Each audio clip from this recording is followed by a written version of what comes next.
Hi, David. Can you hear me?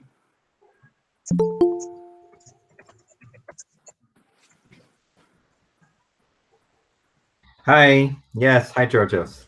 How are you? I'm okay. How are you? Good. Good. So Hi, David. Are Welcome. you at your... hello, hello. How are you? Nice to see you.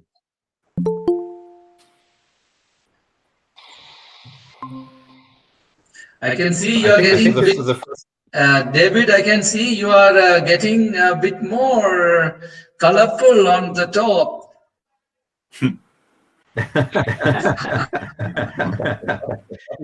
I hope it's not only the light effect.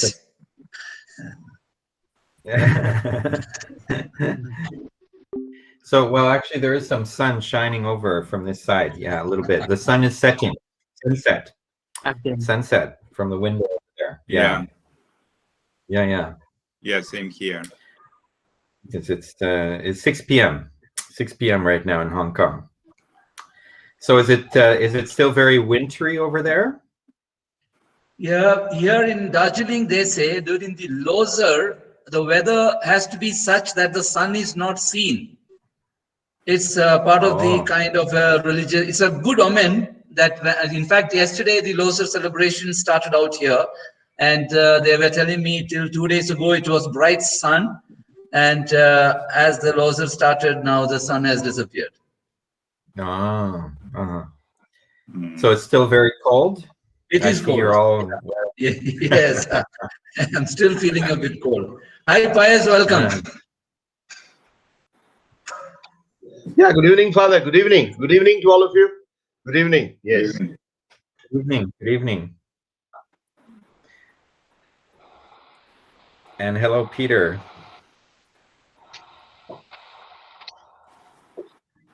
Good. Nice to see you. Yeah. How is you? How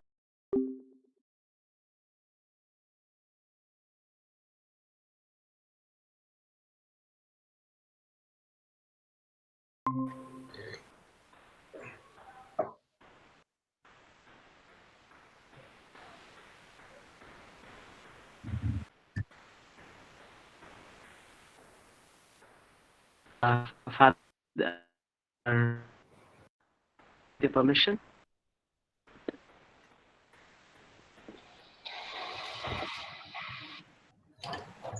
Hi, Rafat, welcome. Hello, good evening. Good afternoon, Father. Yes, my mail is coming to you. Just hold on. Give me another half a day. Yeah. No problem, Father. No problem at all. Yes. So you're looking forward to it.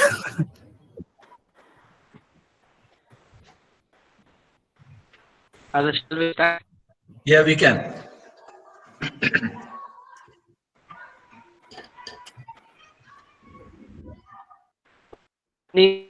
Welcome to the webinar series on which is and minorities messages against as the sub themes of the seminar. And this is the third session that we are in. And as we have notified earlier on, today we have a speaker, Dr. Georgios T. Halkias, Associate Professor. And we also have Dr. David A. Palmer, who is going to facilitate and moderate this session. And he's also professor from Hong Kong Institute of Humanities and Social Sciences. In a bit, we will be introducing them formally. And that's the program we have. And we have also collaboratively doing this particular project from St. Anthony's College, Shillong, Salesian College, Siliguri and Sonada, and Hong Kong University and Brin Faith.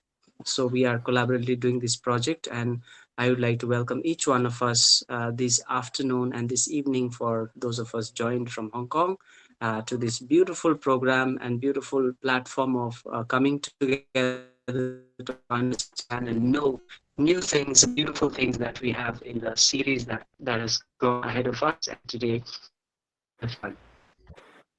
I invite at this moment of time to come to a composure for a prayer and also for the opening remark. And I would invite Father Professor John Akhil, Principal, Salesian College, and also the President of All India All India Association to pray. Thank you once again with warm welcome. Let us all of us pause for a moment as a sign of our compliance, submission, acknowledgement of all that is beyond us, all that is not within our control, by submitting ourselves for a moment of silence, knowing that silence is the language of the divine, of the mysterious, of the mystical. In this moment of silence and stillness, may we all, virtually present together, connect with ourselves and realize the purpose of this search for connections and for the inner depth of our being and of all being.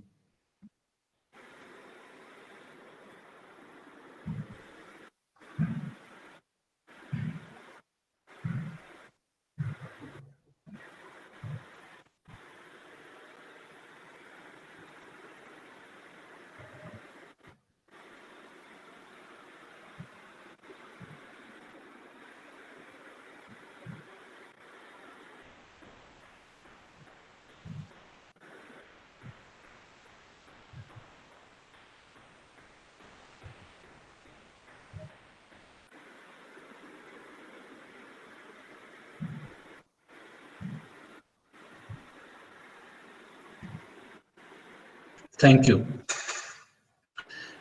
My dear friends, by way of an opening word from my side, it is just this, that we have come to look at the mountainous terrain that barricades on the one side and leaves a difficult option to connect across the borders for two great civilizations. And we are here exploring for the third time what it means to look into the religious spaces that are available in the nooks and crannies of these mountains. And today, I'm sure all of us present here will genuinely be enlightened with the research scholars' presentation on the Himalayas and these mountainous terrains and the attempts to look for and preserve and nurture spirituality and religiosity in these traditions that have nurtured the peoples of these lands. And such research, and I am sure, will be encouraging for younger scholars listening to this lecture today, knowing that there have been others who have taken great pains to create and to share the knowledge that they have literally trawled, gathered from these spaces. And I'm sure all of us are here with the spirit of sharing, of mutually benefiting and mutually enriching with our presence the research of Dr. Georgios Halkias presenting us today. Thank you, welcome, and over to you, Peter, and to Sangam, I think, who is introducing. Thank you, Father. I think I have this journey this day.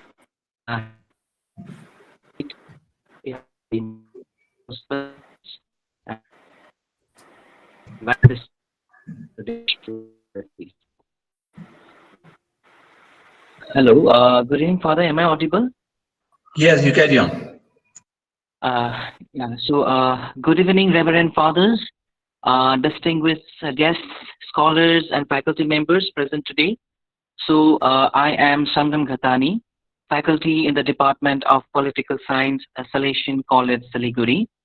It is my great pleasure to introduce our resource person and moderator for today. First of all, I would like to introduce to our moderator for our webinar today, Dr. David Alexander Palmer. Dr. Alexander Palmer is professor in anthropology at the University of Hong Kong. He obtained his undergraduate degree at McGill University and his PhD at the École Pratique des Hautes Études in Paris. His award-winning books include Higona Fever, Body, Science, and Utopia in China, and Dream Trippers, Global Taoism and the Precadiment of Modern Spirituality. In recent years, his efforts have focused on inter-Asian religious circulations with ongoing research on Taoism and on the Baha'i faith. He has conducted field research in China, Laos, Vietnam, Singapore, and Malaysia, and has coordinated an exchange program between scholars of religion based in India, China, and Indonesia. He runs the Asian Religious Connections Research Cluster at the Hong Kong Institute for the Humanities and Social Sciences. We warmly welcome you, Dr. David Alexander Palmer. We have with us today a very special resource person for our webinar, We have with us Dr. Georgios T. Halkias, topics, Tibetan Pure Land Buddhism, Himalayan Studies, Indo-Greek Buddhism, and Canonical Buddhist Studies. He is co-editor-in-chief of the Oxford Encyclopedia of Buddhism and currently a co-principal investigator in a collaborative research project titled Infrastructures of Faith, Religious Mobilities on the Belt and Road at the University of Hong Kong. So we warmly welcome our moderator, Dr. Palmer, and Dr. Georgios T. Halkias. Thank you. Thank you very much for this very warm introduction. Should I begin my lecture or? Yes, please carry on. Okay. 1 second. Let me try to present my screen.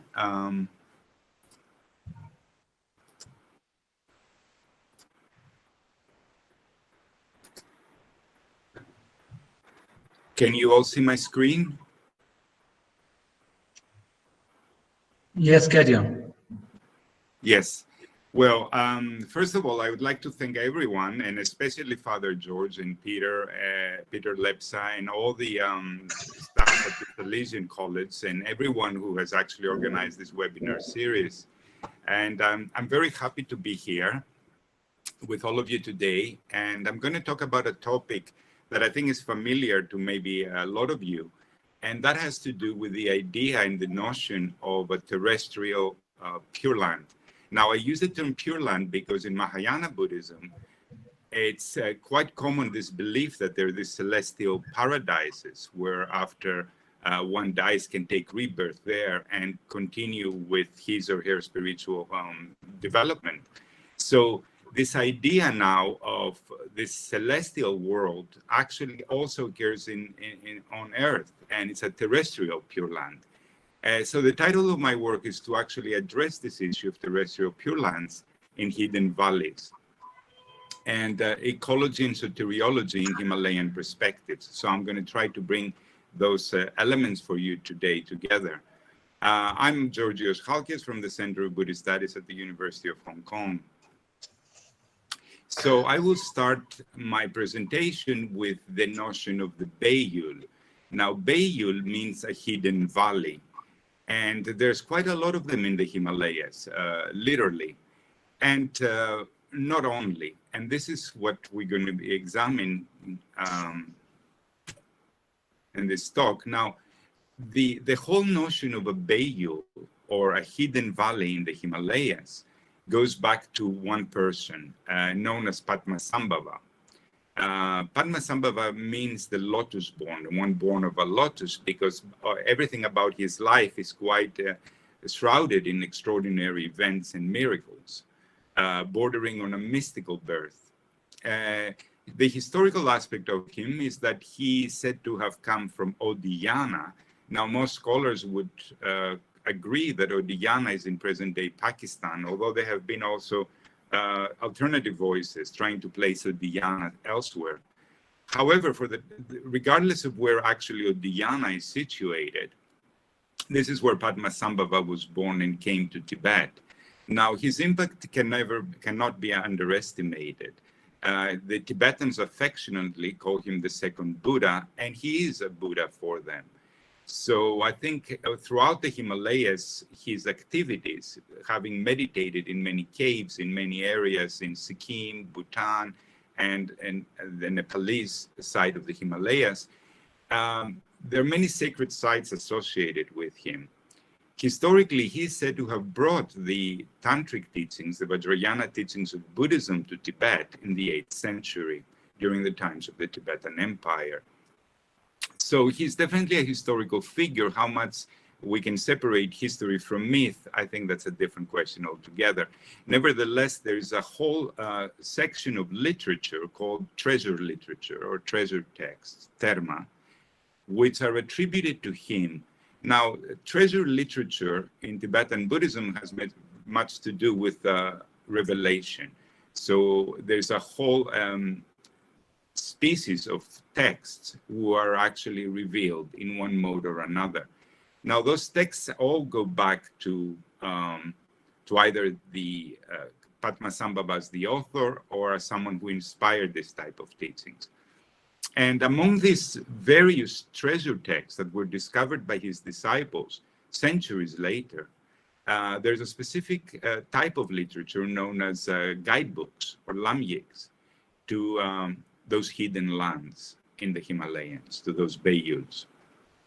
So it all started with Padmasambhava and the historicity and legend that goes back to the times of the Tibetan Empire.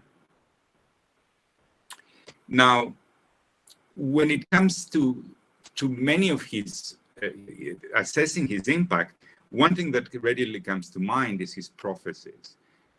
In addition to passing on esoteric texts of Buddhism and esoteric practices, he also made a series of prophecies about the future, which were not very bright in many ways.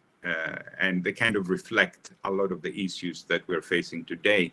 Now, in his prophecies, he actually spoke about those Bayuls. And Beiyul in Tibetan literally means a hidden valley, where actually it's hidden. Why? Because no one has found a mountain pass that leads to that hidden valley, or often because of mist or people having not explored, they haven't actually found these places. So there's quite a few valleys in the Himalayas, and everyone who's familiar with the terrain can attest to that. And a lot of them are extremely fertile and quite unique ecosystems. So Beiyuls are those hidden valleys prophesied by Padmasambhava. They're to serve as physical locations of refuge from persecution during perilous times. So when Padmasambhava prophesied that the future there will be some difficulties, those who have devotion, those who have faith, can actually find them and find refuge in those places.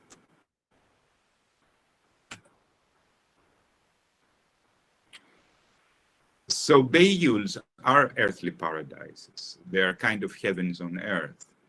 They're places where the earthly and the spiritual meet, and they're in union, where there's harmony between the material and the spiritual world. And this is very much reflected on the fact that they're, on the one hand, they're blessed natural places where there's food abundance, there's clean water, clean air, everything that grows provides nourishment. And they're just very beautiful places, pristine places in nature. And on the other hand, that's the material side. There's also the spiritual side to those places, which are very much said to be conducive for any form of contemplative practice. The energy of the place, if you will, of the location, can awaken in oneself qualities and energies of the sacred site.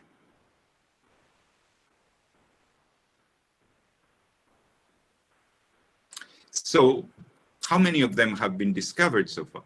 Well, there are quite a few, and I'm not going to mention all of them, but narratives associated with hidden valleys in the Himalayas, but some readily come to mind because of their popularity and fame, and also because there are certain texts associated with their discovery. Now, Sikkim, of course, comes to mind as one of hidden valley par excellence, because everybody knows Sikkim. But there are also other hidden valleys, Beiyuls, spread across the Nepalese Himalayas, such as Khumbu or Kimolung and Yomo. And there's, of course, Pemako, which lies at the Indian-Tibet border. So this is not exhaustive list. It is prophesied that there are more than 100 hidden valleys, but at least some of them have been identified and discovered. Now, this identification is not only at the level of the mythical, but actually there have been geographical and explorations to those hidden lands, and they have been discovered as such. It all starts, for example, with the French explorer, Jacques Bacot, which when he was traveling in eastern Tibet in 1909, he encountered thousands of Tibetans fleeing to the south. And when he actually inquired as to where they're going, they were all heading to the hidden land of Pemako.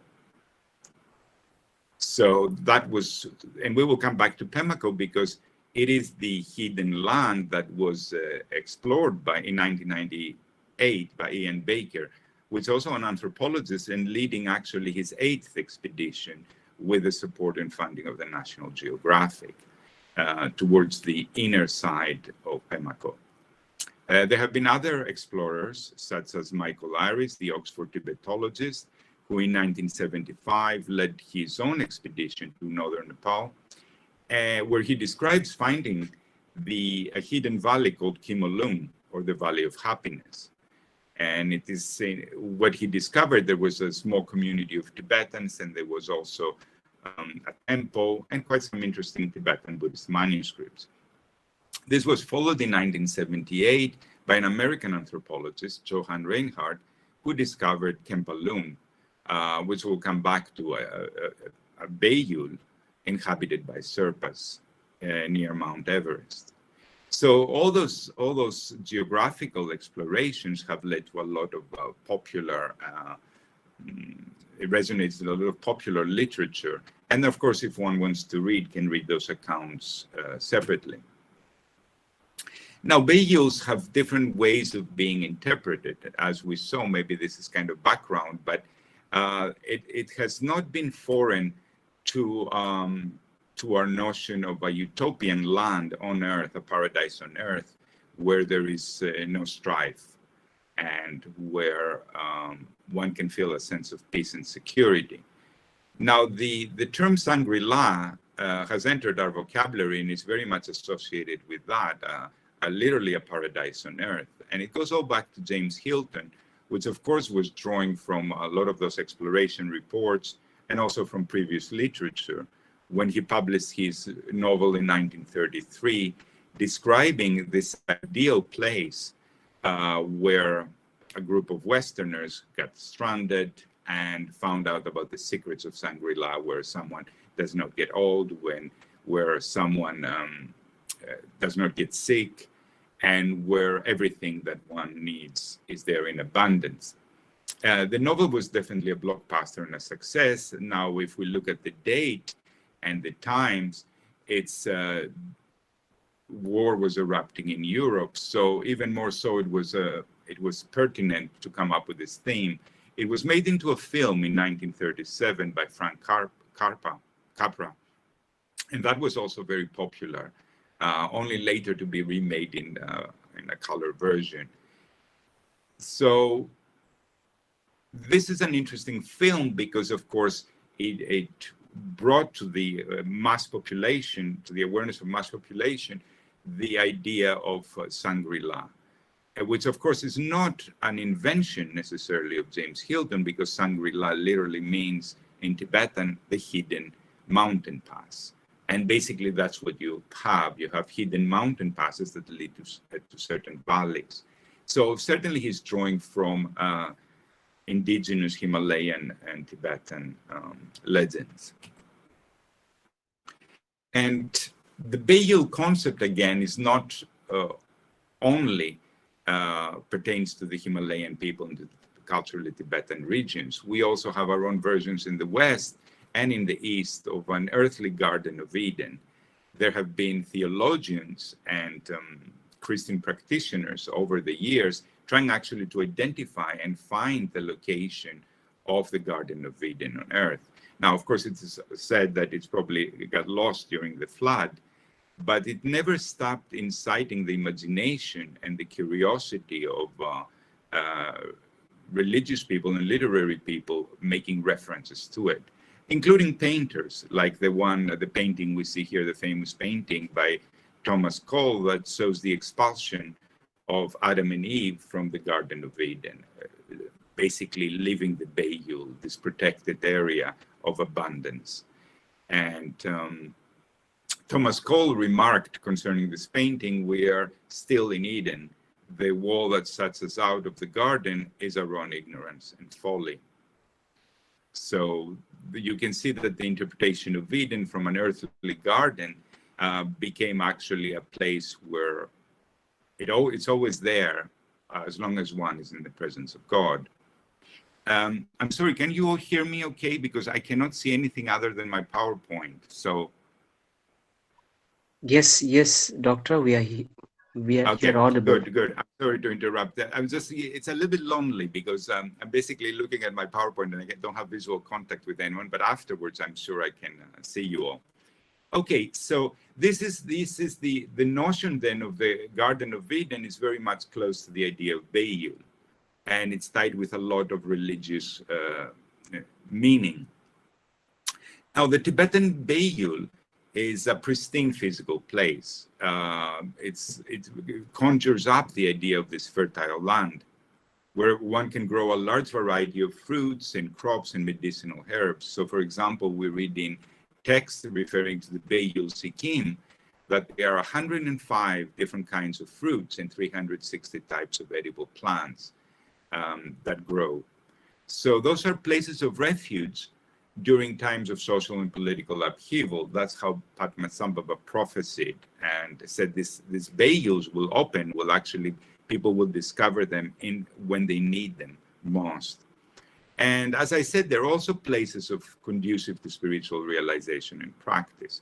And that's very important because the Beiyul, the concept of Beiyul, combines both the physical and the metaphysical. In fact, there is no separation between the two. When one is polluted or imbalanced, then the other one is as well. And lastly, the whole idea of the hidden land is that it can open actually anywhere. Although hidden lands really refer to the Himalayan landscape, they're as much modes of perception as they're actual places. And this is something I will return back at the end in my presentation. To get a sample of how Beiyuls are described in those Tibetan texts, let's look at Pema Ko and a description of Beiyul, the hidden valley of Pema Ko, which was very much in many Tibetan texts invoked as an earthly paradise. And I'm going to read quickly this quote that comes from Ian Baker's expedition to Pema Ko in his book, The Heart of the World. So I quote, "There is a secret place known as Pema Ko. It is shaped like a womb. All the trees are perfumed like akaru, sandalwood, and jasmine. Saffron grows like grass, wheat, barley, and rice grow wild, and honey is found in abundance. The animals of Pema Ko provide endless milk. The rivers flow with amrita, the color of milk. When you drink it, you will never feel thirsty. All fruit and water is medicinal. Everyone will become joyful and prosperous. Old men will become youthful. With perfume in the air, a rain of flowers falls and rainbows spread out everywhere. Food, drink, clothing, all needs are magically satisfied, whatever one wishes for. The happiness and enjoyments here are equal to a God realm. Even without meditating, anyone who reaches here can attain the state of a Buddha." I think the description pretty much says it all, how those places are imagined to be not only places of physical abundance, but also places of spiritual abundance. And a lot of this imagery, the fact that food, drink, and clothing just magically manifests in the Beiyul, is very much taken from standard Mahayana Buddhist sutras, which celebrate the Pure Lands. So all the earliest references we have in Tibetan literature to those hidden lands comes to the Outer Passkey, a treasure text that was concealed originally by Padmasambhava in the 8th century, but was revealed by Rinzin Godemtsen in 1366. Now, in this text, we read that he himself opened 7 hidden lands, among them Dremojong, the Beiyul of Sikkim. So it's the first time with Godemtsen that we see here portrayed in Tibetan iconography that you have the sacred myth really entering Tibetan popular and religious imagination. And here's another quote from another guidebook to those hidden lands, and this one is from the guidebook to the hidden land of the Valley of Artemisia, the Khenpa Lung, the Beiyul Khenpa Lung, where the Padmasambhava is the speaker and says, "When the happiness of the people is almost at an end, and the time of invasion from neighboring countries has come for Tibet, the Tibetans must escape to a hidden land towards the south on the border of the Mon territory. The people of Tibet will have to renounce their native land, their fields, their wealth, their servants, and everything, as one does with a stone that has crumbled to pieces. He who makes a serious effort to reach this wild place will succeed. The secret land of Khenpa Lung is southwest from Samye, Tibet's university and monastery, the first one. It is like the paradise of Sukhavati, that's the pure land of Buddha Amitabha, blessed by Avalokitesvara, the Bodhisattva of compassion, like Potala." So we see again, the theme is the different themes emerge from the narrative of the Beiyul. They're places of refuge, but they're also like pure lands. They're like paradises. They're Buddhist abodes. A famous Beiyul in Nepal is Beiyul Khumbu, which is part of the Sagarmatha National Park. And it's very close to Mount Everest. And now in UNESCO declared it in 1979 a World Heritage Site. And it's a place of remarkable beauty. I mean, we can see also here in the drawing the different villages and Mount Everest in the back, with those fertile valleys where everything grows. It is the second most visited national park in Nepal. And just to give you an idea of the numbers, tourism increased from 3,600 tourists in 1979 to 21,570 in 2001. We can only imagine what kind of impact this has on the ecosystem, on the frail ecosystem of this national park. For the Sherpas, which are the original inhabitants who probably migrated from eastern Tibet a long time ago, they consider their land a hidden valley. But there has been an effort to try to educate the young about this tradition so that they can take upon them to maintain the sacrality of the place. Sikkim is another hidden valley, which, as we saw, was opened in 1373 by Rigsen Godemtsen, but it was not really until the 17th century when Hlachon Tsempo Namkha Jigme came and opened the northern gate to the Valley of Rice, which is what Sikkim, the name of Sikkim is. For the sacred text of the Nyingmapa is a most important hidden land, as a place of a lot of blessings. So I think many of you probably have visited Sikkim and you can attest to the beauty. Beyul also became a very successful narrative, if you will, because it's very nicely tied with the idea of pilgrimage. And pilgrimage is very important in Buddhism, in all traditions of Buddhism, and certainly in Tibetan and Himalayan forms of Buddhist practice. Usually pilgrimage occurs to different sacred sites in the Himalayas, and those sites can be caves, they can be springs, they can be rivers, lakes, mountains, hermitages where Buddhist masters or yogis and yoginis have meditated, and they can be entire valleys. So the idea that there are many different sacred sites across the Himalayas is very much something that fits within Tibetan Buddhism and Tibetan Buddhist traditions. What I'm going to discuss now is one such sacred site that I visited 2 years ago when I did my field research in the Himalayas, and that is the cave known as the Khandro Sangtuk, which means the cave of the secret cave of the Dakinis. Now, this is one of 4 sacred caves where the center is Tasiding, the Holy of Holies, the most sacred place of Sikkim, and they're spread around it. Now, what is interesting about this location is that there are hot springs very close to the cave, and of course, a river runs by it. So you can see here, it's a pristine place of natural beauty. You need to take this bridge. You have to pass this road bridge to go from one side of the valley to another, and the caves are to the right side. This cave is considered very sacred because it is believed that in the 8th century, Padmasambhava, the guru from Odiyana, came and meditated in that cave. And even though there were some obstacles by some demonists, he was able to subjugate her and make her serve the Dharma. Now, very close, you can see what a beautiful and fragile ecosystem is, because you have the river on one side, you have the hot springs, you have the caves, and then you have the hills and the mountains. Now, this is very much still a place of pilgrimage for Sikkimese and, of course, for Tibetan Buddhists.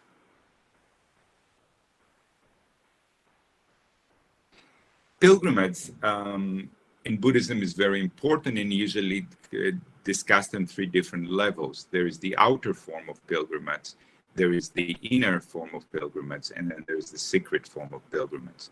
So according to the understanding and the capacity of the practitioner, one can perform all 3 types of pilgrimage simultaneously, and that is, of course, the ideal.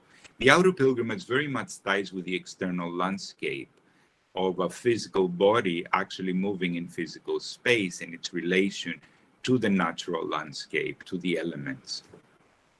And during this time, one can perform certain virtuous activities, chant mantras, or make prayers, or be mindful, and accumulate merit in the process. So the whole idea of the pilgrimage is a meritorious activity.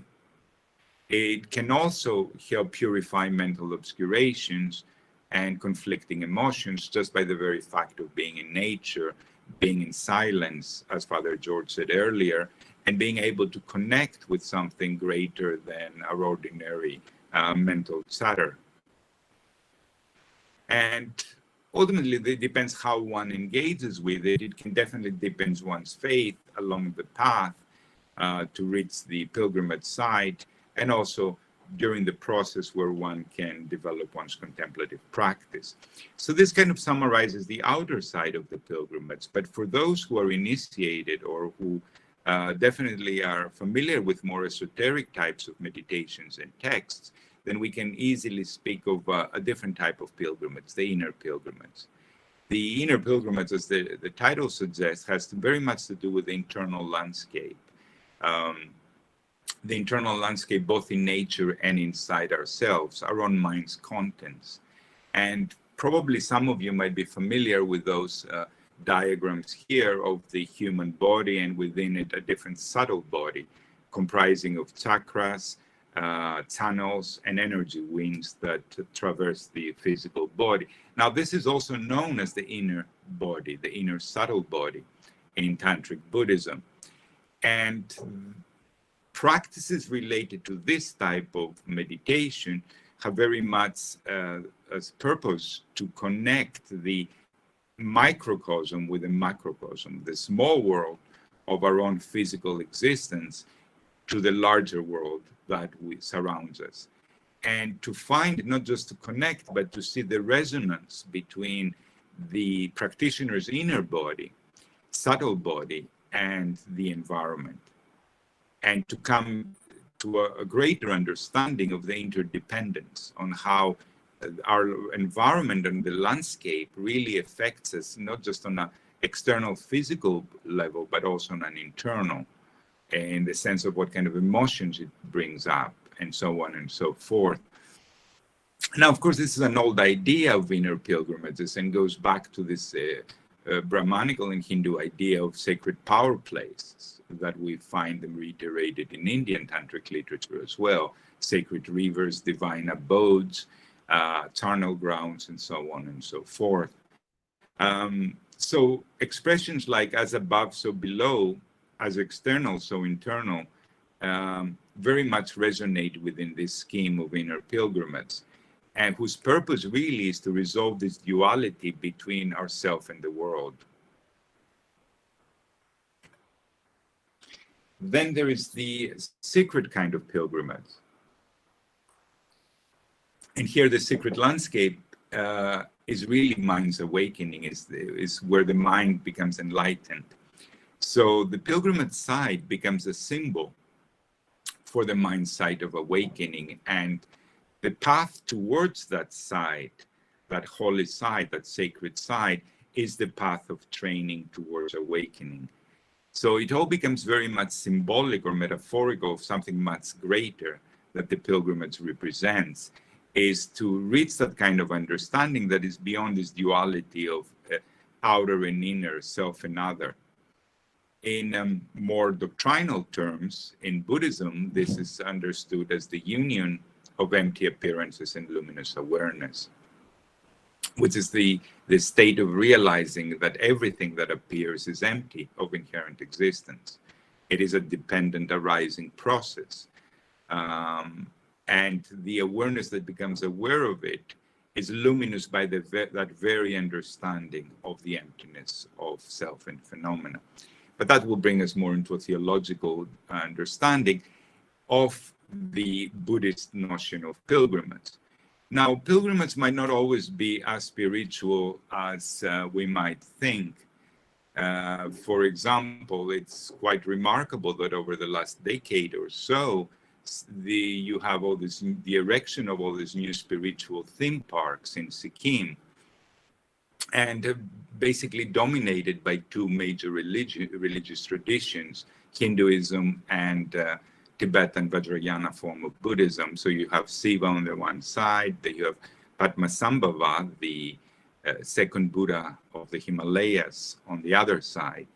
And different types of site, which of course perhaps take the quiet introspective level of pilgrimage to a completely tourist or commodified version.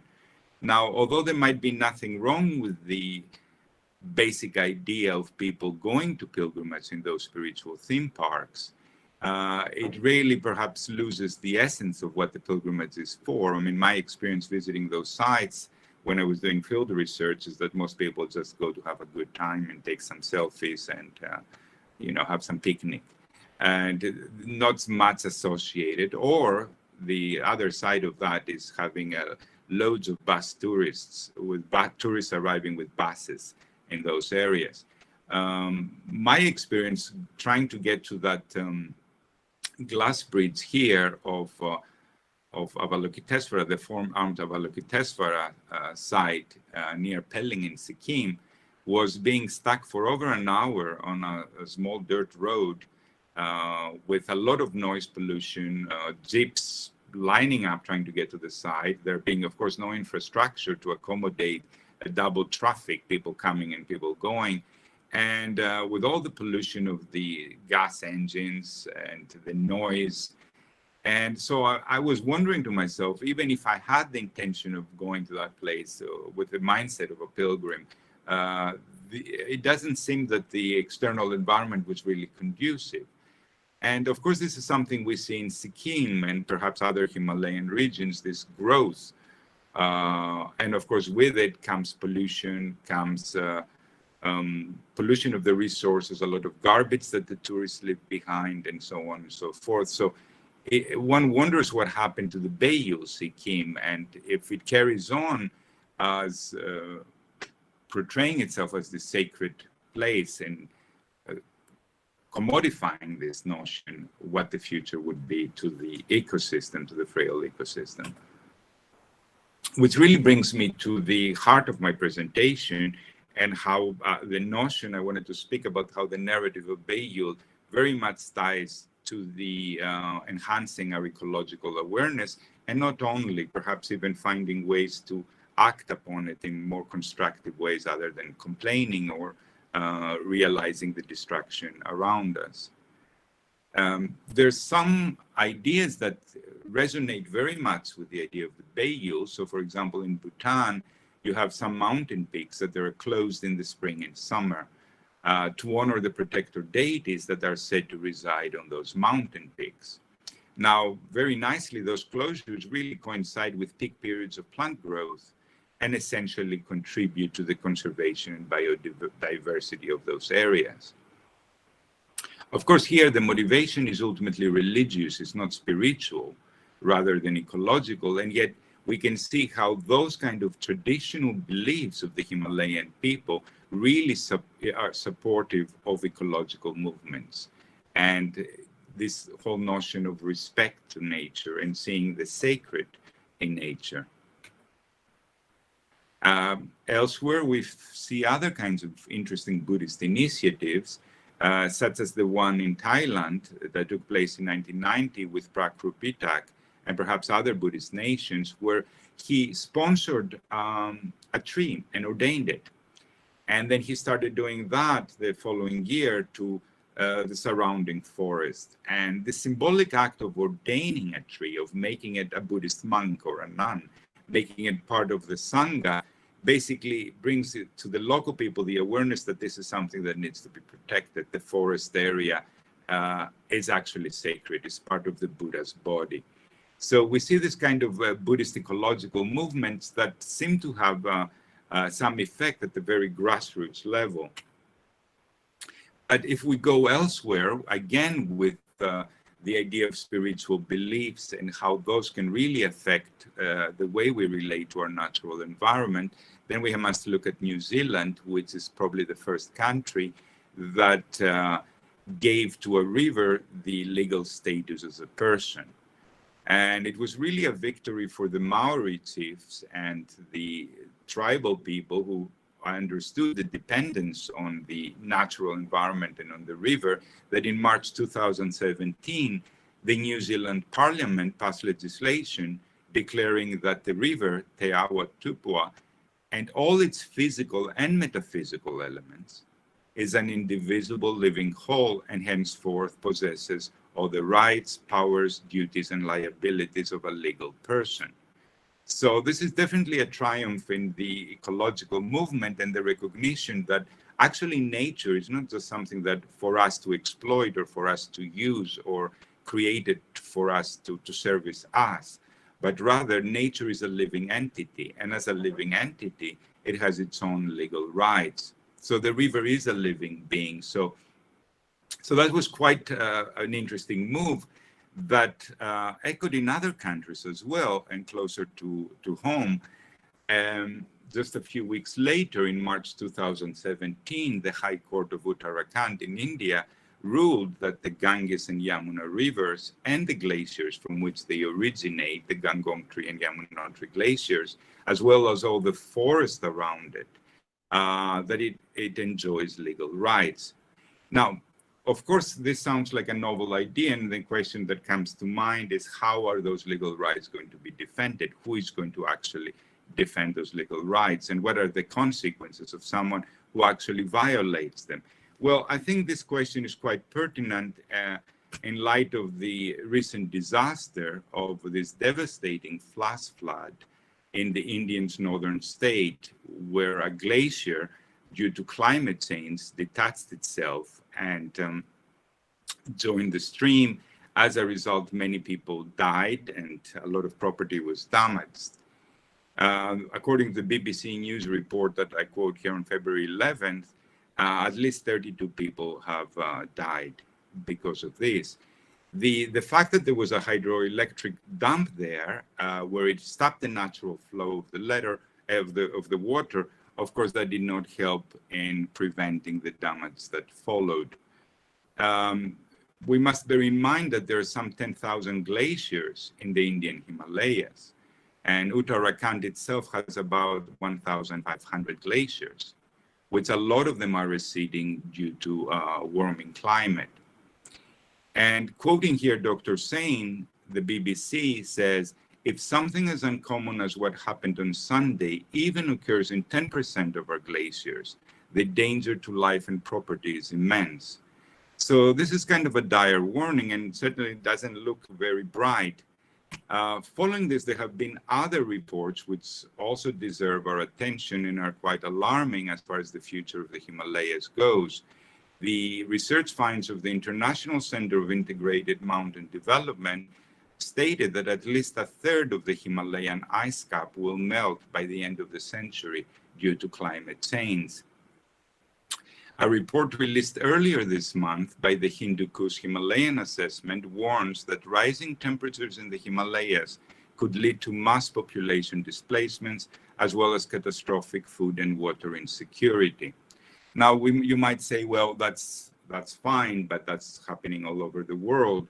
And this is just about some populations that live in the Himalayas. However, this is not the case. The glaciers are a vital water source for at least 250 million people that live in the Hindu Kush Himalayan range that starts from Afghanistan and ends up all the way to Burma. And more than that, more than 1.5 billion people depend on the rivers that flow from the Himalayan peaks. So this is certainly an issue that merits our attention. So how does the Bayeux model, can the Bayeux model help us or give us some ways to actually work towards some sort of ecological preservation initiatives in the Himalayas? And the answer, I hope, through this presentation is a yes. Because as we've seen, Bayeux are not just places to escape from the world, but really to enter it more deeply. And how so? Because really the whole narrative of Bayeux teaches us about the interconnectedness and value of all life.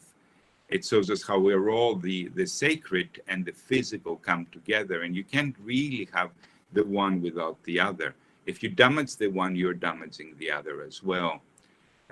Bayous are those pristine places that exist in nature and they're natural, where one can actually practice the Buddhist virtues of compassion and wisdom. Now, nature and the Bayou can really become a shared universal value for all religious traditions and for promoting interreligious harmony. Traditional beliefs concerning the Himalayan landscapes are also tied very much to the sense of community and to individuals who really believe that they belong to this place and they're part with nature. So there's a lot we can draw from these traditional beliefs and the notions that nature is sacred. Therefore, our relation to it has to be one of respect and one of equality, not one of exploitation. So the Bayou concept then can serve really as a form of a viable model for the protection of the Himalayan range and its valleys, especially if one sees the entire Himalayas as an extended living organism that ought to be demilitarized and declared a world national physical heritage under protection and not for exploitation in the making of roads to increase tourism, to increase the traffic trade, through the BRI, for example, or for the mobilization of armies. All the consequences of that kind of growth will only be devastating to the ecosystem and to, of course, to all the sentient beings or to the life forms that are dependent upon it. And I think the biggest message of Bayou that Bayou can teach us that is to start thinking of our species, the human species, not as something unique and privileged as we have and we seem to believe, but rather as an integral part of an extended living organism, which is, of course, our planet Earth, which if we do not manage and protect with wisdom and compassion, then we might be just like a virus that ends up dying by killing its own host.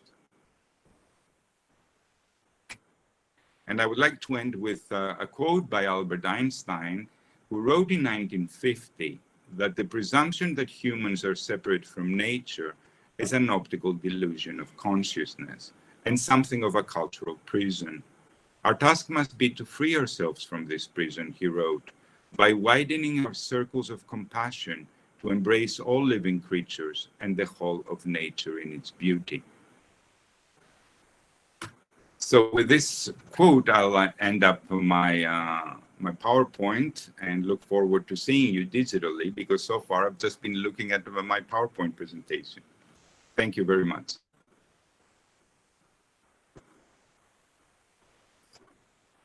Can you hear me? Yes, David, take over. Yeah. Yeah. Okay. Oh, nice to see you all. It was a bit lonely there for a moment. I was just having only visual contact with my PowerPoint, but nevertheless, I could feel that you were all there somewhere in the network.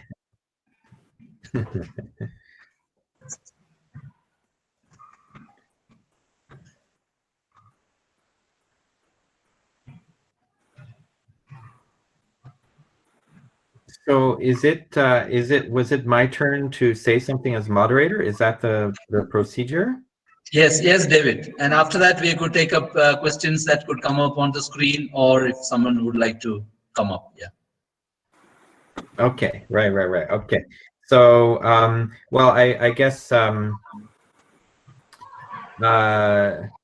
mean, so thank you so much, Georgios, for taking us on this material and spiritual excursion into these Bayou sacred sites, which take us from many centuries ago into in a sense, the identification or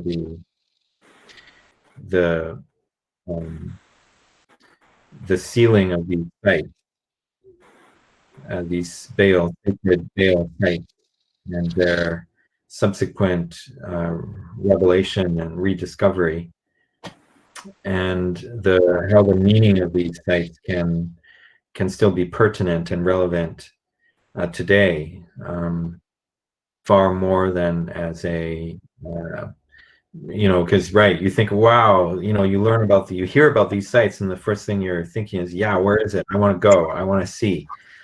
Well, how to how to go beyond that kind of touristic gaze into a sacred understanding, and so where these sites become the kind of a sacred underpinning of understanding, protecting the Himalayas and understanding their role in this huge area surrounding the mountains.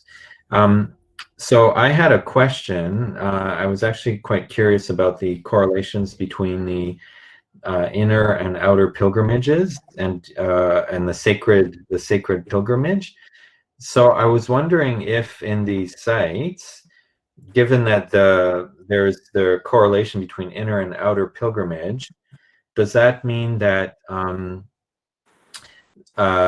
certain locations in these sites are associated with locations in the inner body, so that you would go to, as you're walking along advancing along the pilgrimage path, then you will be told that this cave is it is equivalent to a certain spot in the inner body, and vice versa. So is there a meditation where you kind of transpose this site into your body, and in contemplation travel through your body along the map, so to speak, of this site? So I'm wondering about the specific correspondences, if any, between these physical sites and the inner body for the inner pilgrimage, and also what kinds of languages or concepts, or how do people talk about power spots? Because I know more about in the Chinese, about in the how certain places, how the kind of the energetics of power of a mountain or of a location are talked about, right, in the language of feng shui and so on. And I don't really know about how it's discussed in Tibetan Buddhism, but I'm wondering just how is the kind of the geography of power, of spiritual power of a location, and how and the way it is felt and experienced. So how is that talked about? So I guess that was just one question I wanted to throw out then, just a more general question about the correspondences between inner and outer pilgrimage, in order to start our discussion before we open it up to the floor. Yeah. Thank you very much, David. Yes, these are very important and very interesting questions. I think I'll start with your second one, because maybe it's a little bit easier to answer than the first one. To which extent those power sites correspond to geomantic manuals and to the Tibetan art of geomancy. And there's quite a lot of that. They're very descriptive manuals of how, if a stone looks like a lion, or if a valley looks a certain animal shape, whether it's auspicious to build a monastery, whether it's auspicious there to do retreats, meditation retreats. So this is quite a science. And I think this is one area that has never really been studied, to compare Tibetan geomancy with Chinese geomancy, which I'm sure you're more familiar. And I think definitely there must have been some cross-cultural influence there. I mean, from the times of the empire, we know that when Emperor Songtsen Gampo married the Chinese princess, she brought a lot of the geomantic knowledge from China, Feng Shui, to Tibet. But how this knowledge, along with the native types of knowledge that they had, how it evolved in the Tibetan geomancy, that's a very interesting area of research. So yes, definitely, there's some fascinating, actually, illustrated manuscripts that you can see where they show you kind of, well, look at the cloud formations there, or look at that, and You have to pay attention to all those signs, especially if you're planning to do a retreat, a long meditation retreat, and then you want to make sure that you spiritually progress. So no, not every place is geomantically or energetically the same as any other. So the idea, going back to your first question, I don't know if I answered your second, but maybe we can carry on further. Going back to your first question, the relation between inner and outer, yes, it's very much, the answer is yes to both, meaning that the outer pilgrimages can correspond to certain sacred sites of the deity's body and corresponding chakras or corresponding energy centers. Now, this, of course, is a whole narrative esoteric literature where only certain types of yogis or yoginis, female or male ascetics, can actually know the narrative, and they can actually make those correspondences. On the other hand, the elements, and there's a lot of meditations where you meditate near a waterfall, or you meditate in a certain particular element, which is dominant, it's very windy or very sunny, and you connect those 5 elements with elements inside your body. So there's a lot of practices that side on how to tune your physical body with the particular elements in nature. So yes, there's a lot there. Now, I think a lot of pilgrims, probably they will interpret the inner pilgrimage more in terms of spending in silence and looking at their own emotions and observing their own blockages, mental, and resolving a lot of things that, you know, being busy in life, they don't have time. But based on the knowledge of the practitioner, yes, it can go very deep in the correspondences between one's physical body and the physical sides. Okay. Yeah. So that's just really fascinating. And so I guess now we open it up to the broader discussion for any comments or questions from the audience. Respected Chair, I have a query to make. I'm Pius Thomas. I would like to make a small question to Professor Georgios. Yes, hello. Good evening, sir. Good evening. Good evening. It was wonderful listening to you. It was very insightful and enlightening discussion, Professor Georgios. Let me congratulate for that. I was really enjoying it. Actually, I really appreciate, I am with you in your reading of Bayul's as ecological sites. And of course, the Bayul model of ecological preservation. And of course, I'm reminded of a very interesting thinker, Boaventura Santos, who was telling that against this Eurocentric epistemological violence, we need epistemology from the South, a new epistemological or a new kind of knowing. And the whole kind of your thought is coming from a new epistemology, new kind of knowing. But no, I have a small query, perhaps. I'm sorry if I'm not reading you properly. The danger of Eurocentric centralization or epistemic violence, it has got a very violent kind of opponent. That is, again, a kind of nativism and ethnocentrism. So my problem is, the whole of your reading, of course, I fully agree with you, but still I have to raise this doubt that is there any kind of glorification or self-privileging of this Bayul's and some element of ethnocentrism in your reading, the whole project? And of course, what is the difference between a Syrian Christian settlement in Kerala, which can be called an Angadi, and a Bayul? That also an ecological center. So some kind of a privileging, and suppose if I say that there is a kind of ethnocentric self-privileging or kind of glorification, how do you respond to that? Mm-hmm. Thank you. Very interesting question. I'll try to address your the issues you raise. Pius Thomas. About the privileging, this is, I think it's a complex question because, of course, it depends on the agenda of someone who's promoting a Bayul as an ecological model.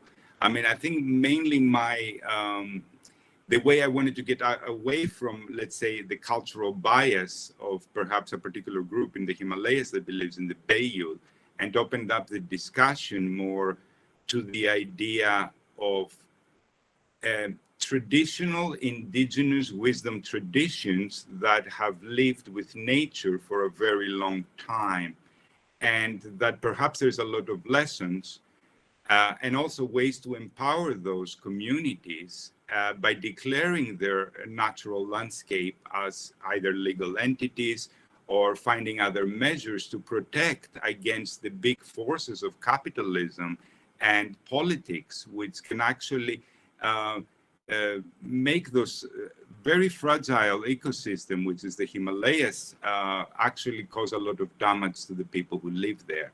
So I think the Bayul can be used as a tool.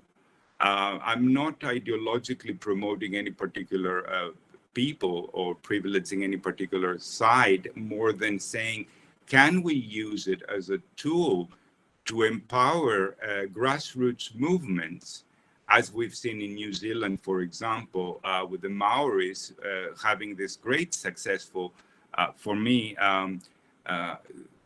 decision that the parliament passed to entitle a river and the surrounding ecosystem as a legal entity, which means now there, people who want to build roads or people who want to do anything to the landscape, they are held legally accountable. And I think for me, what I see the potency, or let's say the power of the Bayul, is how in this crisis where no one is privileged, frankly speaking, if we carry on in this destructive path, there are no privileged and non-privileged people. What will happen is, of course, the poorest populations will suffer first, but eventually it will lead even to the privileged elites. So I think this is a concern that is a global concern. And if we can find models and ways to actually address those issues, then I think that could be a victory. And I think a lot of the tribal people, and I don't want to privilege only the Tibetan Buddhists, a lot of the Lepsas also, the indigenous people of Sikkim and the Himalayas have very much a tradition of being very close to nature in their animistic beliefs, in their understanding that nature is sacred. Nature is not there for our exploitation, which is the current model that seems to be perfect. And if you're asking of privilege, I think that's a privileged model. Anyone who believes that nature is here, nature and all the life forms on this planet are there to serve us. This is a privileged anthropocentric, in my opinion, perspective. Thank you, sir. Thank you so much. And you associate this privilege with very specifically formed community. That's a very interesting idea. Very interesting idea. Thank you. Thank you, sir. Thank you so much. You're welcome. Thank you. So then to follow up, I think, George, you also had a comment. I noticed that you typed in that seems to be related to, I think, the issue that Pius Thomas was bringing, which is kind of, it seems to be perhaps the concern is in an issue of ethnic conflict, one particular ethnic group might use the sacralization of its space as a way to exclude other ethnic groups. And in the issue of Hindu majoritarianism, perhaps that is the issue that maybe Pius Thomas is, and perhaps you were talking about. Maybe George, you wanted to say something about that. Oh, thank you for the clarification. To be honest, I think I missed that thread. Maybe because let me take it from this the other point that you made, Georgios, about the external, internal, and the meditation itself as a process of the the conflicting emotions being merged in a way. A lot of it is there in the Buddhist tradition, and of course we could say all kinds of meditative practices or yoga. That another question also is referring to that. Is enabling us to resolve these. Means, in a way, the argumentation seems to be that there is a duality, and that duality to be reconciled. This is one side. And this in opposition to an alternative epistemology that is believing that, for two reasons, that duality is to be created, because either from the Price's argumentation that a kind of Eurocentrism has created, or a Western thinking has created this whole of ecological, etc. the problem, and that from which the problem has emerged cannot be the route through which the solution can be sought, and therefore you need to go back to the other. And therefore there is a justification of this duality being nurtured by eliminating the so-called group that wants to preserve this kind of a secular, integrative kind of approach. Now, this is my reading of a kind of dynamics that is happening across both sides of this Himalayan peninsula, the Himalayan border that we are concerned about in this. I hope I made a point here. So, Georgios, yeah. Mm-hmm. Yes, thank you both for making those points and for bringing those new perspectives. I must be honest, when I was, I didn't really come with that kind of understanding of how, I can see how the Bayul has been commercialized or commodified, and I can see how that side, and I mentioned, but I didn't see, of course, the complexity of one group of people, for example, using that as a form of exclusion. And of course, like everything else, based on the intention of the interest groups, they can either distort or promote a certain type of view. In my point of view, all religious traditions and all ethnicities and all people of the planet Earth have one thing in common, and the desire and the rationality, I hope, and the wisdom to try to preserve this planet. Now, if models that can actually empower those indigenous people, whether they're Lepsas, Sherpas, or whatever people, or people who have actually not just indigenous, people who are stakeholders on those areas, they need to find ways to mobilize. And if that comes from a particular group, well, be it, because the goal is a common goal. The goal is to preserve the Himalayan landscape and to preserve further degradation on the environment, which is at the benefit of no one. At the end of the day, no matter what ethnicity, gender, or age, or education status one has, or what, and so on and so forth, all the very things that divide us as human beings are irrelevant when there will be no planet for us to share. So I think it's time for us, all this ideological pickpocketing and ways of actually finding ways to differentiate each other in a very subtle ways is perhaps not as relevant nowadays. I think the disaster that we just saw recently and all those people and the agony of that glacier and all the loss of life, and that is just the beginning of what could be a series of climatic events of that sort. So my point of view, maybe it's naive indeed, and it is, but I like to stay within that naive optimism that I think people can organize themselves and find ways to protect their immediate environment, and hopefully we can all do it at different areas in the world, bringing to the attention the crisis that we are facing as a species. Regardless of our ethnicity. So, okay, so then if we, I want to move on to another set of questions here. We had some questions of Shashank Chetri, who asked, Sir, is there any kind of relation between yoga and Buddhist meditation? And then further later on asking, particularly between Patanjali yoga and Buddhist meditation. So basically when they're doing the meditation in these sites, is it what's the distinction between the Patanjali yoga and Buddhist meditation? And another question by Prayana Subha, which seems to be related, is the Buddhist concept of Bayul similar to that of Brahmanical concept of Satya Yuga after the dreadful Kali Yuga of the present, Kali Yuga, right? And meditation being the only way out of that. Wow. So if either of you, Yana, Subha, or Shashank Chetri wanted to further elaborate on those questions, please feel free to do so. Yes, thank you. Those are fascinating questions. I'm afraid that it might take too long to really discuss it in any meaningful way, but I can maybe just give some very general remarks. There are definitely a lot of similarities between the Indo-Brahmanical traditions in Buddhism and even the developments of certain narratives, as well as techniques. Now, to which extent Patanjali's yoga is similar to Vajrayana forms of meditation, I think that goes a little bit beyond my expertise, but I think it's a very fruitful area of parallels. I wouldn't say they're the same systems, no, not by any means, but there's a lot of cross-borrowing between those traditions and those techniques. So. And yes, about the Kali Yuga, yes, it's very much also within the belief of Buddhists that we are now at the Kali Yuga area, and the next what will follow is the Dark Ages. Okay, and also I think Rafat had something to say.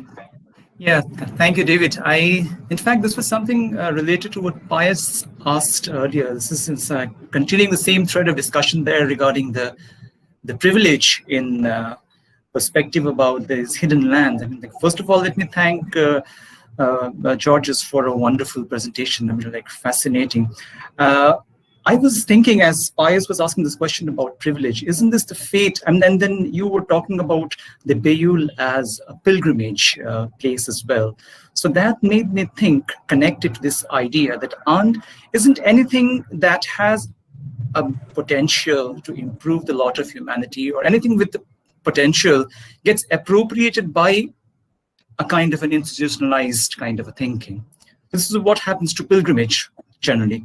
So don't you think that this is something which could have happened to this, and the way in which the Beul has been maybe read by the travel accounts that you were talking about in the beginning, maybe which spurred Pius to think in those lines.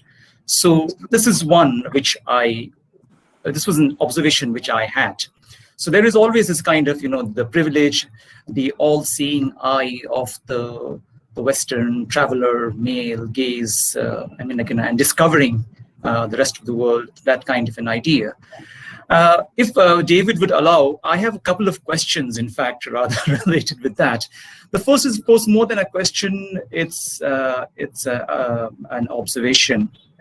In fact, because since I come from the literature background, I am fascinated always with words. So, yeah. So a couple of words you used over there, I was like observing the word hidden. And then you used the word revelation. And I thought it just connects so well. I mean, like, on one hand, there is something that is hidden. And then later you talked about how there are places, these are places of refuge from perilous times. And then later you said that how you need to kind of not escape, but engage more fully. And this reminded me once again of the philosopher Simone Weil, who talks about this idea of attention. And when you are paying attention to the real world, you are moving away from your own, what you may call your own biological, your own economic, your own psychological desires, to an actual engagement with the real. And that is what, you are not chasing illusions anymore. I mean, like, you are seeking reality in the true sense. And I think that is where a whole new world opens up. And that is where it is and this is the observation which I had to make. In fact, I just finished teaching a text to my postgrad students called Decameron by Boccaccio, the medieval Boccaccio. This is about the Black Death. And there are a group of 10 people, they run away to a kind of a locus aminus. This is a typical medieval trope of the earthly paradise. It's called Santa Maria Novella. which actually is not a real place. It's the refuge of fiction.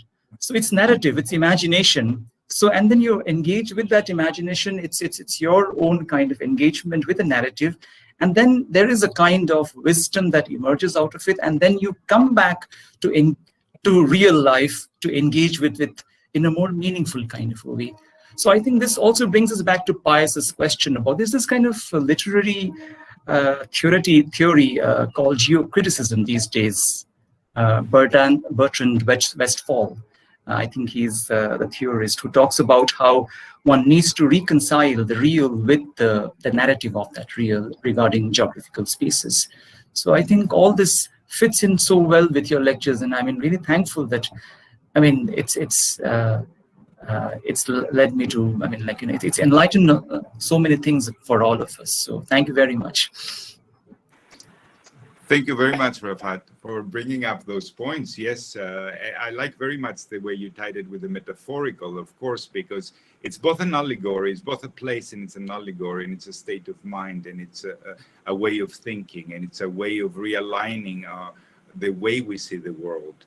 And of course, you're right, all this hidden in the revelation, it's hidden because of our obscurations, it's hidden because of our selfish needs, and it's revealed, the pure place, the pure land, the Bayul is revealed once we cleanse ourselves from the self-grasping and the egotistical drives that puts us in competition with others and with the environment. So yes, ultimately finding the Bayul is a spiritual journey, and I think that's something that we must keep in mind, especially in the discussion of privileging, that Bayul is supposed to be an all-inclusive concept. Now, people who might use Bayul to exclude other people, basically they're not using the term Bayul. Bayul is all sentient life forms that belong in that land. Is not the people who discover it that own it. And I think that's another misunderstanding. It's not the explorer who finds it and describes it through his own gaze, Eurocentric gaze, that really makes the Bayul. The Bayul is something ultimately within us. It's the hidden land that we all aspire, whether we call it the Garden of Eden, whether it's called Shangri-La in more popular fiction and film, or whether it's by many of the different names it takes. Ultimately is our inner self that wishes for a place where we can be safe, where we can live basically a virtuous life, where things can be in harmony. So it's almost longing for a paradise lost.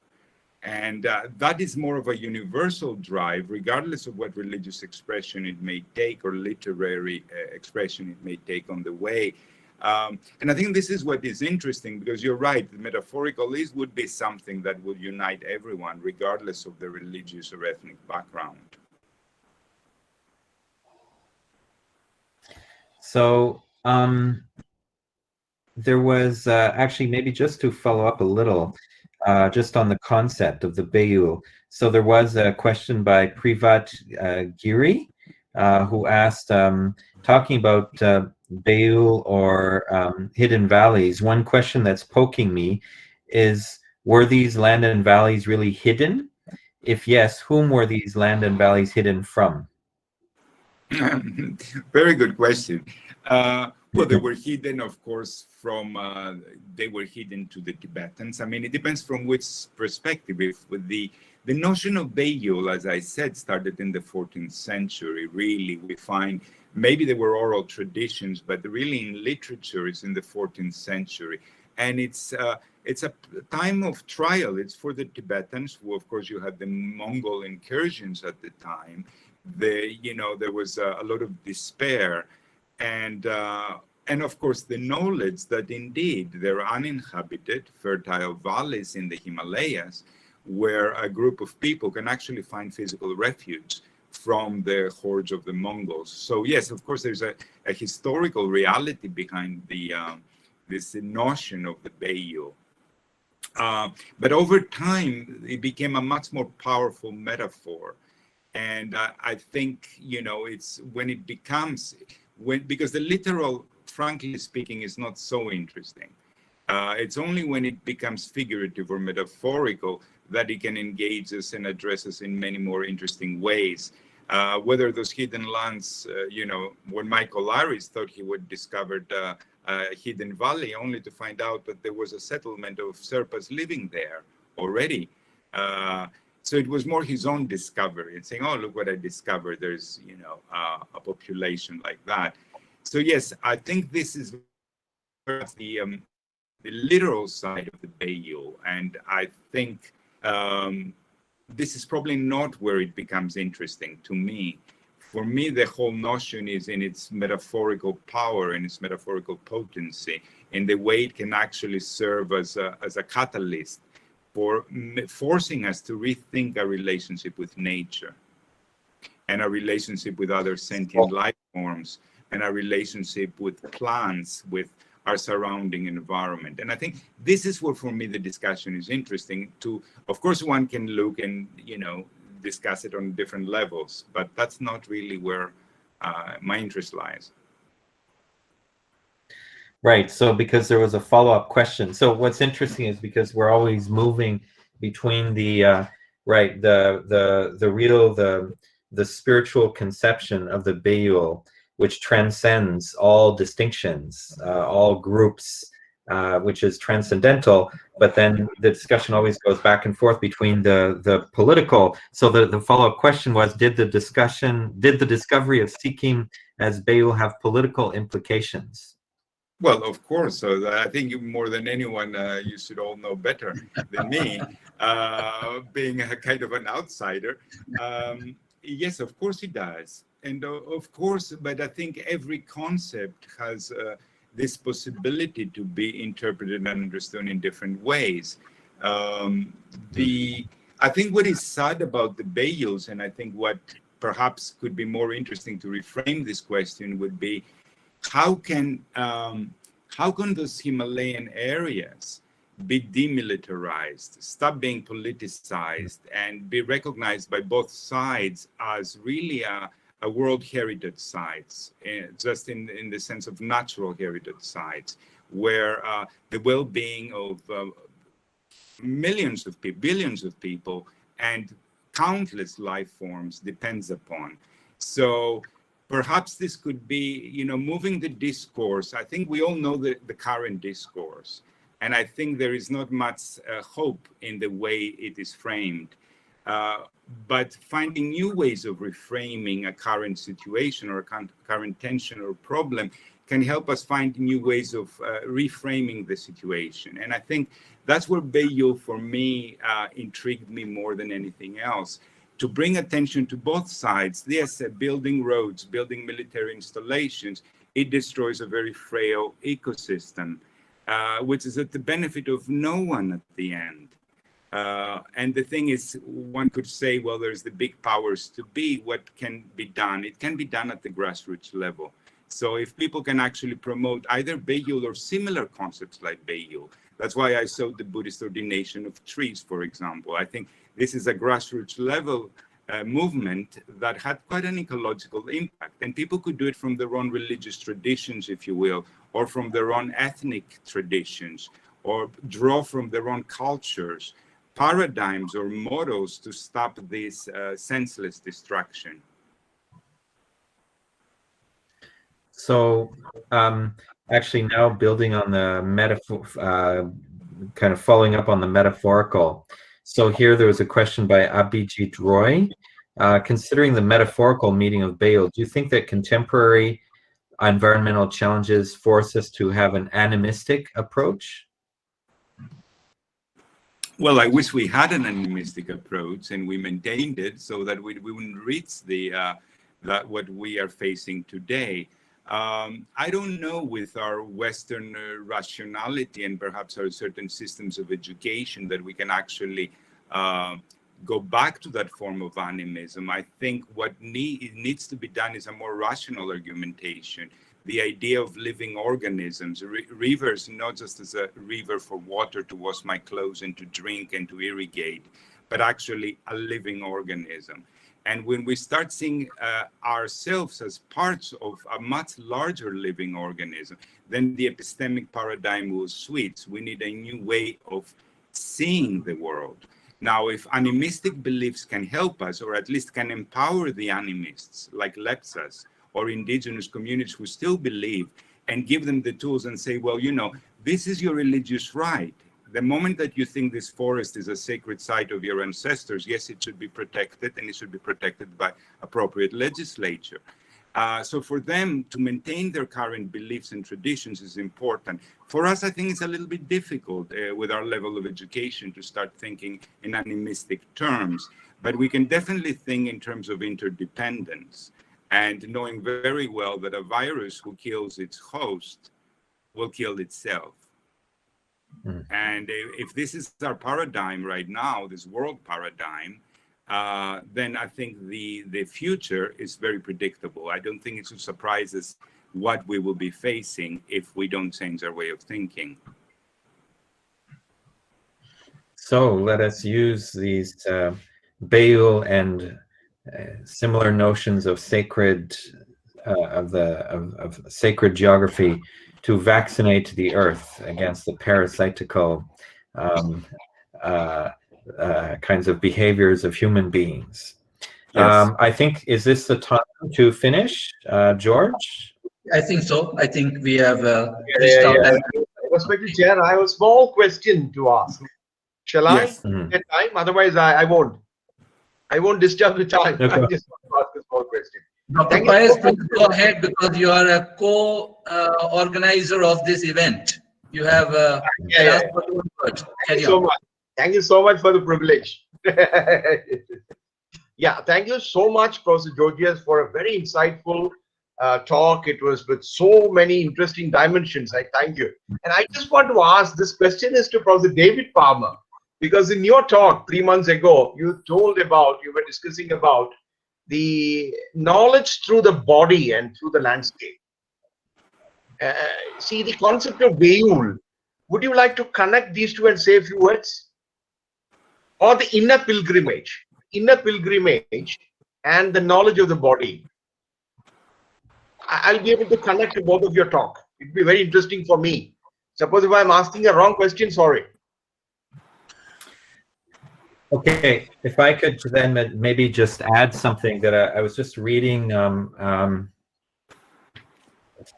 just maybe in relation to that.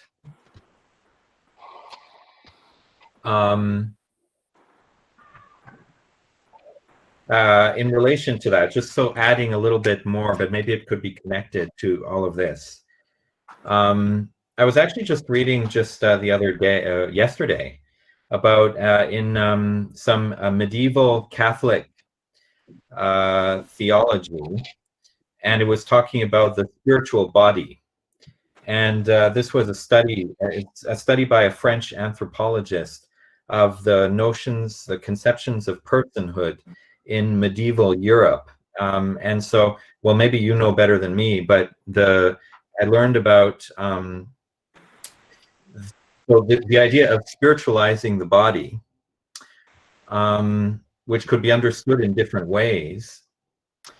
But basically one of the understandings was a valorization, on the one hand, to valorize the body, but by putting the body, or by bringing the body under the dominion of the spirit.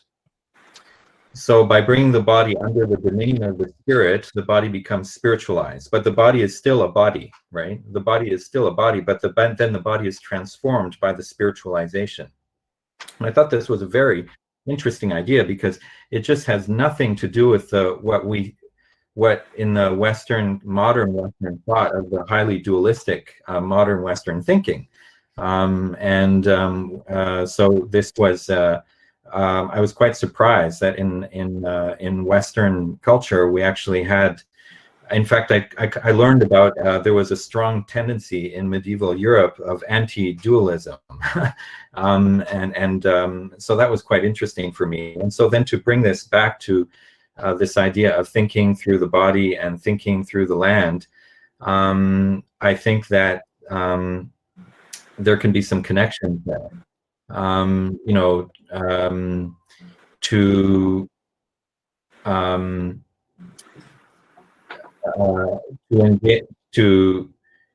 to use both the physicality of the land as a direction of the spirit towards higher transcendence, and to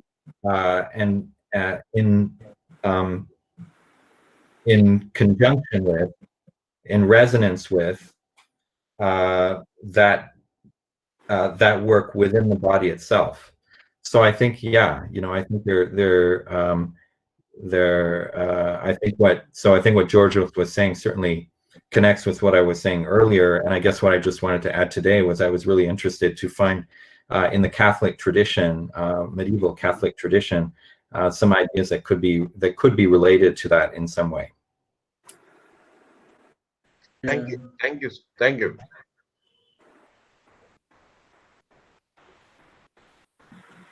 So I think our time is up. So I thought this was an absolutely fascinating discussion. And so I really wanted to then thank Georgios and thank all of those who offered some comments and questions, and really brought out many of the implications of Georgios' talk in very practical ways, as well as in metaphysical and metaphorical ways. And thank you so much to the organizers, Pius Thomas and Father George, and all those who have also helped to put this together, including Peter and others. Thank you so much. So when will our next talk be? I have on my calendar, it's only in a few days. Is this correct? Peter, I think it's on. Yeah. Carry on. Yes, Father, please. When will the next talk be of our series? We have actually vote of thanks by Miss Prayan. No. And after that, let's stop. That's what Professor David was asking. It's on March 20th, I think. March 20th. Yeah, 20th March, and it's by Dr. Pius. Yeah. Okay. So, 20th March. 20th March. Yeah. Okay. So for some reason, maybe I got the wrong month on my calendar. Okay. All right. So it's March 20th. All right. Okay. So I look forward to the next talk. I want to thank also everyone. I must say I'm most grateful for this virtual meeting. And thank you, David, for moderating this very interesting discussion. And I wish to, of course, we're most grateful to Father George and Pius Thomas for co-organizing, and Peter, and I think a lot of people behind the scenes that made this possible. It's a wonderful series. I'm sorry I had missed some in the past because it's usually conflicts with my teaching schedule, but I think now it's going to work out fine. Everything is online. So I wish to thank you all again.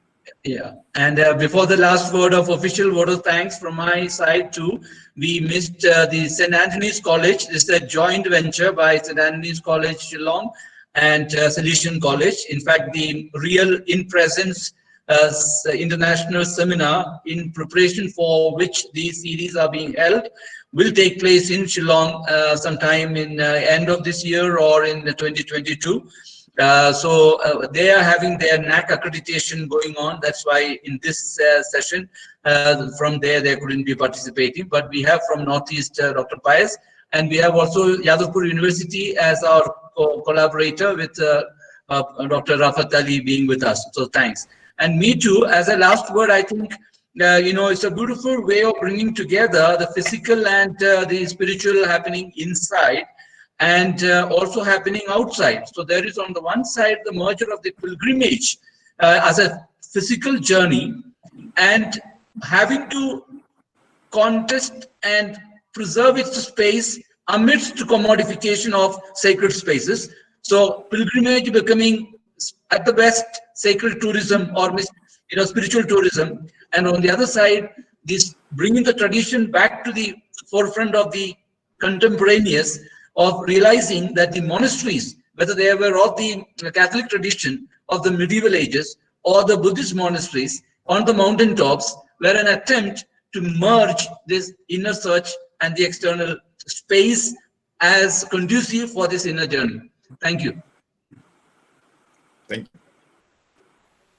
David, if you would allow Thank me, you. can May I I? invite- Yes, Yeah. Rupert. Last word. Yeah. David, if you would allow, can I? May I? This is like I'm just taking an opportunity to kind of continue with what Father George was saying regarding how we need to bring back spirituality back to the center of our contemporary life, and in continuation with that, let me like do something a little unethical here. uh, we are organizing. It's part of my project on. Devotional songs and poetry of the various pluralist societies of Bengal, and focusing primarily on the Eastern Himalayan region. We are organizing a webinar on 17th and 18th on the diverse devotional songs and poetry of the diverse religious faiths of Bengal, where Father George will be delivering a keynote lecture. So all of you are invited to that as well. Yeah, thank you. Thank you.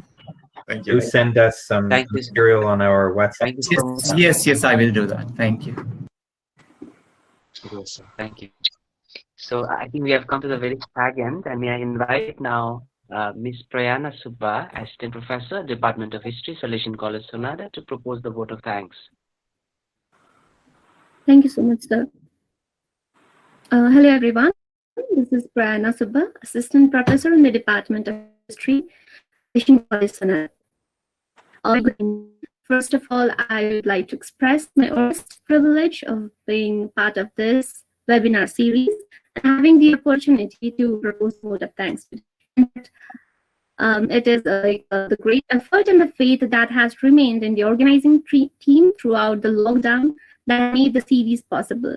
And therefore, I thank them for this endeavor of this quest and interfaith dialogue to be a success.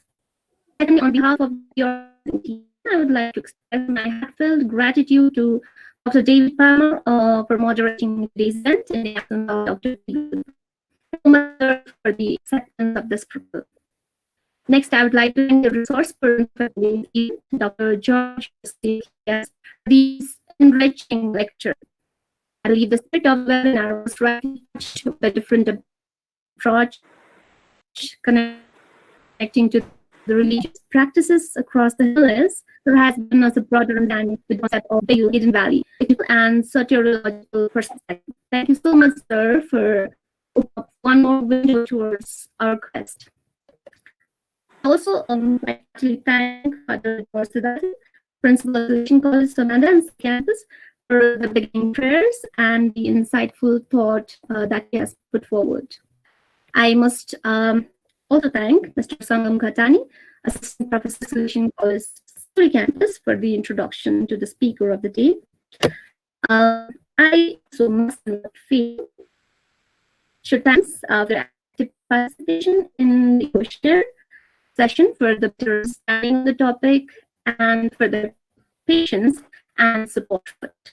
I'm quite sure your valuable time must have been rightly invested in, and thank you so much, everyone, for being with us this evening. Thank you so much.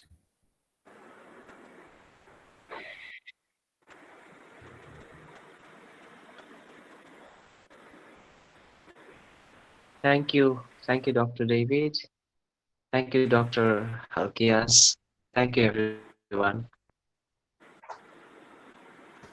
Thank you so much. Thank you, everyone. Okay. Thank you all. Thank you very much. Bye. Thank you. Bye-bye.